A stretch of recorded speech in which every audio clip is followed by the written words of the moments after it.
Səhər çağındasınız dostlar, diqqətinizə çatdıraq ki, son dövrlərdə bilirsiniz ki, ölkəmizdə bir çox dünya şöhrətli rəssamların, yaradıcı insanların sərgiləri keçirilir. Bu maraq günü-gündən artmaqdadır. Yeri gəlmişkən, dünən Xalça Muzeyində də Finlandiyadan olan xalçaçı rəssamların çox gözəl əl işləri geniş tamaşaçı kütləsinə təqdim olunub. Fərqli texnikada işlənən bu əsərlərin hər biri avqust ayının 16-sına da Xalça Muzeyində sərgilənəcək. Yaddaşa həkk olunmuş nümunələr, xatirələri özündə əks etdirən xalçaçılıq nümunələri hazırda sizə də təqdim olunur. Görünür elə, sərginin adı da buradan götürülüb. Sərgi adlanır Toxunmuş Xatirələr. Sərgidə hansı məqamlar ön plana çıxdı? Dünən açılışda nələrlə yadda qaldı və həmkarımın söylediyi kimi avqustun 16-sına dək bu əsərlər gələn ziyarətçiləri, turistləri və Bakı sakinlərini necə sevindirə biləcək? Bax, bütün bu sualları ünvanlamaq üçün studiyamıza iştirakçıları, səbəbkarları dəvət etmişik. Mən istərdim ki, böyük məmnuniyyətlə sərginin kuratoru Könül xanım Rəfiyeva, eləcə də Finlandiyalı rəssamlar Elina Roperi və Henna Aho təqdim edim. Xoş gəlmişsiniz Azərbaycanımıza, Bakımıza və bizim studiyamıza. Eləcə də Azərbaycan Xalça Muzeyinin mətbuat katibi Ülvinə Fərzəliyevanı sizə təqdim edim. Ülvinə xanım, sizə salamlayırıq. Daha salamlayırıq.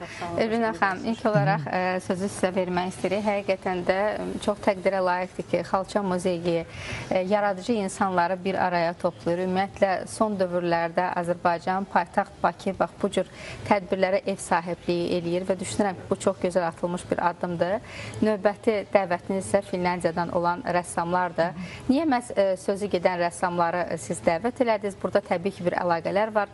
Milli xalça, Azərbaycanda xalça nümunələrinə olan diqqət, qayğı və Xalça Muzeyinin bu işdə maraqlı olması. Bir daha sabahınız xeyir olsun, tamaşaçılarımızı da salamlayıram və sizin də qeyd elədiyiniz kimi biz daimi olaraq müxtəlif səpkili və müxtəlif mövzulu sərgilər keçiririk. Bu dəfə Xalça Muzeyi ilk dəfə Finlandiyalı rəssamların əsərlərindən ibarət sərgiyə ev sahibliyi elədi. Qeyd eləmək istəyirəm ki, mədəniyyət xalqlar arasında ən önəmli körpülərdən biridir və bu körpünün sütunlarından biri məhz muzeylərimizdir. Təbii ki, muzeylərimiz də təkcə milli irsin qorunması və təbliği ilə məşğul olmur və bizim də gördüyümüz kimi bu cür daimi tədbirlərin təşkili, xalqlar arasındakı əlaqələrin daha da sıxlaşması və birlik və bərabərliyin qorunması istiqamətində fəaliyyət göstərir və dünən açılan sərgi də məhz bu istiqamətdə Azərbaycan Milli Xalça Muzeyinin əsas vəzifələrindən birinin müxtəlif xalqlarla mədəni əlaqələrin genişləndirilməsi istiqamətində atılan addımlardan növbətisi idi və bu qeyd edeyim ki, təkcə iki dəyərli Finlandiyalı rəssamın əsərlərindən ibarət bir sərgi deyil, iki xalqın tekstil sahəsində, toxuculuq sahəsində milli irsinin ortaq nöqtələrinin təqdimatıdır və bu sərginin Azərbaycan Milli Xalça Muzeyində keçirilməsi sərgimizin kuratoru Könül xanımın təşəbbüsü ilə olub. Könül xanım bu rəssamlarla Finlandiyada tanış olub və o çox maraqlı bir məqamı qeyd etmək istəyirəm ki, Finlandiyalı rəssamlarımız əslində orada birgə heç vaxt birgə iş fəaliyyət göstərməyiblər, bir-biri ilə tanış olmayıblar. Bəli, onları öncə bəli.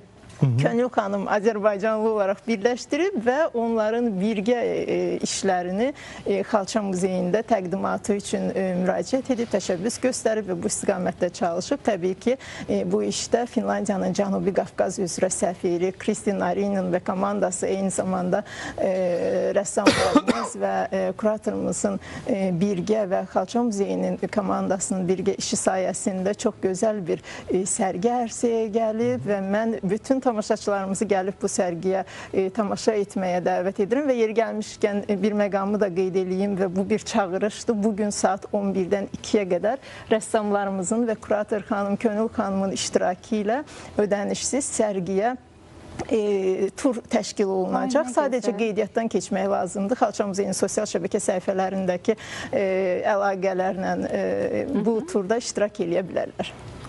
Çox sağ olun, ətraflı məlumat üçün. Mən elə istərdim ki, Könül xanıma sözü verək. Könül xanım, hansı zərurətdən yarandı? Məhz bax bu rəssam xanımlarla həm onları bir araya gətirdiniz, həm də bax Bakıda bax belə bir görüşün təşkil edildiniz. Yəqin ki, bunun bir özəlliyi var. Təşəkkür edirəm çox sağ olun dəvətiniz üçün. Sizləri də hörmətli, əziz tamaşaçılar salamlayırıq. Ülvi xanım, təşəkkür edirəm ətraflı məlumat üçün və eyni zamanda burada olmağımızın səbəbkarlarından olaraq dəstək edən bizim Azərbaycan Respublikası Mədəniyyət Nazirliyi, Azərbaycan Milli Xalça Muzeyi nə də sizlərə təşəkkür edirik. Mən keçən Helsinki'də idim, Finlandiyada idim. Bir bədii tədqiqat layihəsi üzrə və tekstil mövzusu idi mənim tədqiqatım məğzi.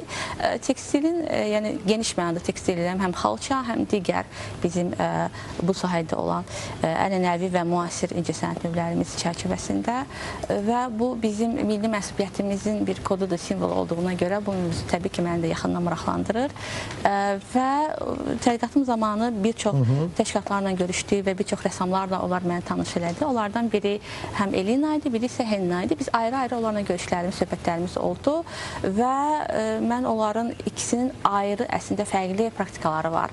Əgər Elina daha çox zəriflik, kövrəklik, yaddaşın itirilməsi mövzularında işləyirsə, konsepti olaraq, Henna biraz daha çox material ağırlıqlı işləyir.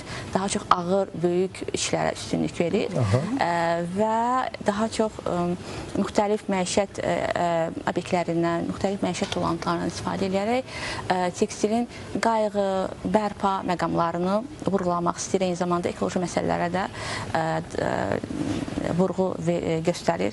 Və mən düşündüm ki, onların ikisini həm dialoq olaraq, həm də bir növ bir qarşıdurma olaraq bizdə Azərbaycanda, məhz Xalça Muzeyində göstərərsək, Xalça Muzeyi özlüyündə böyük bir kolleksiyadır, böyük bir əsərdir əslində. Yəni orada ayrı-ayrı xalçaları göstərməyə də... Mədəniyyət məbədidir.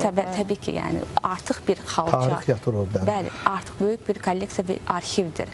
Və müasir fin rəssamları da bu yaddaş, bu arxiv üzərindən öz prizmalarına yanaşırlar və iki böyük, belə deyim, bir növ məbədi siz gözəl vurğuladınız, bir araya gətirərkən onların da arasında yaranan bir yaxşı mənada qarşıdurmanı, bir söhbətimi, bir fərqliliyimi, bir oxşarlığımı görmək... Qarşıdurma, yəni burada müqayisəli şəkildədir. Təbii, müqayisəli şəkildə. Yəni, eyni olmaq məcburiyyətində deyilik. Fərqlilik də bir maraq yaradır və eyni zamanda da ictimaiyyətin də həm reaksiyasını, həm marağını görmək maraqlı olar. Yəni, elə öz dilindən işləyək. Əlbəttə, rəssamlarımız daha öncə, ilk olaraq Azərbaycana gəlməniz münasibətilə sizi təbrik edirik, xoş gəlmişsiniz.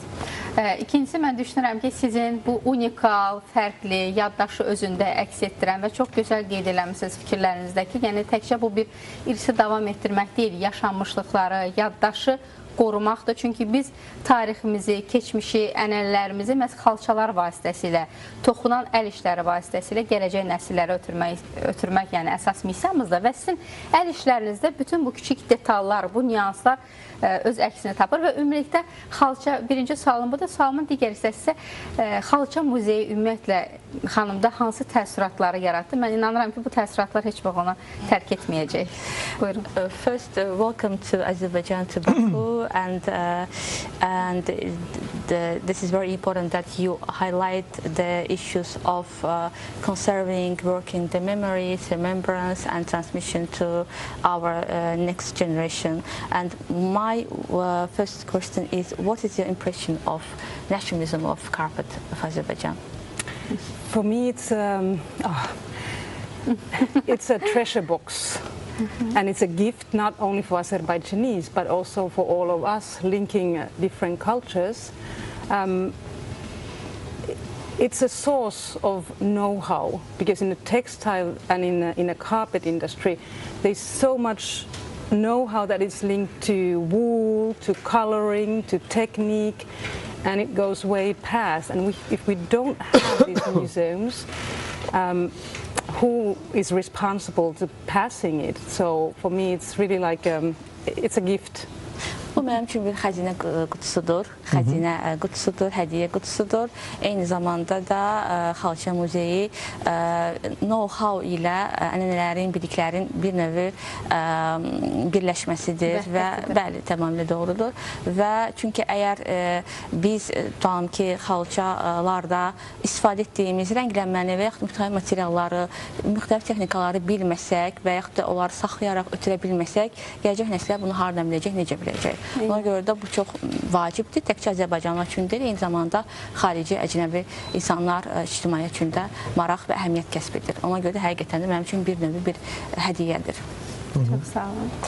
Mən istərdim ki, Henna xanımla söhbətimizi davam etdirək. Henna xanım, sizin fərqli əlişləriniz, məhz işinizə yanaşmanız, o toxunuşlar, orada olan naxışlar və s. və elə axır. Düşünürəm ki, bizim xalçalarda da çox bariz şəkildə özünə ehtiva edir. Yəni, burada həmin dövrün həyat tərzi, həmin bölgəyə aid bədii estetik zövq, yəni bizim xalçalardan söhbət gedir. Sonra insanların həyat tərzi, yaşanmışları və bir sanki kod olaraq ötürülür gələcək nəslə. Sizin də işlərinizdə bu var. Yəni bizim xalçalarda sizi hansı məqamlar daha çox cəlb elədi? Bizim xalçalar haqqında ümumiyyətlə düşüncələriniz, yeri gəlmişkən hər iki xanıma istəyirəm bu sualı ünvanlayım, amma Henna xanım ilk olaraq cavab versin bu sualıma zəhmət olmasa. First, I would like also to come to you, Henna, to ask that you also use in your works different technique of textile stitching and weaving, also using some collage and recycled materials. And in Azerbaijan carpets, as you might know or see now, we use different patterns and symbols, and which is telling the history background of all of this weaving and carpets. And that's why I'm interested to know, curious to know, what kind of code you use, and also you could understand from Azerbaijan carpets and your own works, common things. And I would like also have your opinion, Elina, after Henna regarding this. Yes, thank you for asking. And firstly, I want to thank you for being here. It's a nice opportunity. Yes, you asked about, let's say, like coding, how I build my weaving parts. And for me, weaving is a little bit like writing a diary. So when I start something, because I have these big looms in my studio, I start from the bottom. I do some, I choose some colors, maybe regarding what is my mood, what I have been eating, how my kids has been responding to me this morning. Are they happy or is there some stress? So all this affects how I code my work, what colors I choose. And then, because I continue this work or these works after day by day, so the mood and what happens in my everyday surroundings, they always affect what I will choose, or what kind of patterns I start to create, or what objects I choose from my environment. So it's very spontaneous but also intuitive response to what is going on in my life, in my personal life, but also in my surroundings. İlk olaraq təşəkkür edirəm bura dəvətiniz üçün və sualınıza cavab olaraq bilmək istərdim ki, mənim üçün toxumaq, əsərlərimi yaratmaq, bir növ kodlaşdırmaq, bir növ gündəlik tutmaq kimidir. Belə müqayisə edə bilərəm və mən işlərim evimdə, studiyumda böyük bir toxucuq dəzgahım var.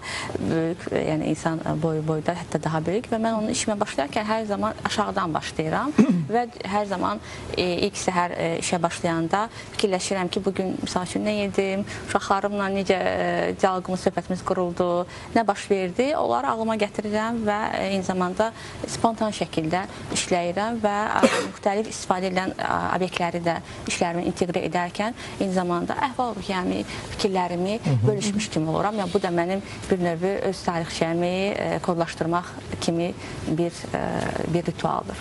Mənə elə gəlir ki, əsərlərin bu qədər canlı olması, bu qədər insana necə deyim, cəlb edici gəlməsinin də səbəbi budur. Yəni yaşamışlıqlardan ibarət olması. Eynən. Sanki ilmə-ilmə o hisslər toxunub orada. Mənə ümumiyyətlə maraqlıdır. Finlandiyada xalçaçılıq ənənələri necədir? Bax, Azərbaycanda məişətdə tarix boyu belə olub. Biz istifadə etmişik soyuqdan qorunmaq üçün və elə Azərbaycan xalçalarının unikallığı ondan ibarət ki, sərin saxlamağı bacarır yayda, qışda o istini. hərarəti verir. Ümumiyyətlə, bu cür xalçalar sadəcə sənət nümunəsi kimi belə kiçik formada ərsəyə gəlir, yoxsa böyük xalçalar var onlarda və ümumiyyətlə məişətdə istifadə olunub mu haçansa? Qısa bir haşiyə mən verim, sonra rəssamlarımız vurgulasınlar. Yəni, Finlandiyada onlar da, yəni onların da xalçaçılıq irsi kifayət qədər güclüdür. Sadəcə bizdən biraz fərqli axına getmişdir. Müəyyən keçdiyimiz əsrin sonlarına doğru onlar təbii ki, kontingentli şimalıdır, bizdə daha fərqli. Bəli, onlar kilimdən, xalçaçılıqdan bir növ imtina etmişlər. Hətta bir növ çox maraqlıdır, biz Elina ilə söhbət edərkən ki, bu o demək ki, onlar mənsubiyyətlərindən bir növ dəyişmək istəmişlər, daha müasir dizayna üstünlük vermək istəyiblər və bu çərçivədə də Elina'nın başlatdığı böyük bir irs layihəsi var, bir 16 ildir davam eləyir. O, indi maraqlı olaraq o şəkildə danışacaq ki, həm kilim, xalçaçıq, onlarda da örtük kimi istifadə edilib, hətta sərgidə qoyulan işlərdən birində göstərir ki, üzərlərini örtürlər kilimləri və s. Sadəcə o biraz itirilmiş bir yaddaşdır, ənənədir, bəli. İndi onu geri qaytarmaq üzrə edilən bir layihə üzərində bir neçə illərdir ki, işləyir. Mən tərcümə. Elina, the question was that we are interested if you are also using the textile and the carpet in your daily life, like in Azerbaijan we use the tint covering from cold, you saw already, or it was useful, or how it is now, and what's going on with this textile art field. I told about that it was sometimes that it was a bit loose and people refused it, and you started this project, big project, Pedinto, 15, 16 years ago ongoing, so you can a bit tell about it. Even one of the Rano, small one, you told that it was used to cover from cold, so maybe you can tell more about this. So our traditional textile Rano looks a little bit like kilim. It was our way of surviving because we had very cold winters, so we were sleeping underneath it, or it was in the isolation in the walls. And without it, we could not live in Finland, without wool and without textile. And for me, it was really important until 50s, but for some reason, people decided to throw it away. And for me, it was like, why we are throwing away our heritage? It's my grandmother's heritage. And it really stressed me, so I started to, first they were 5 manads or like 2 manads in the second hand, and then I started to collect them. And now slowly, after 15 years, I can see that there's more people again respecting it. But what I really find also interesting with the textile is that is the history, how the past is always connected to the future. Because the first computer was invented after the jacquard loom, so there's always a link.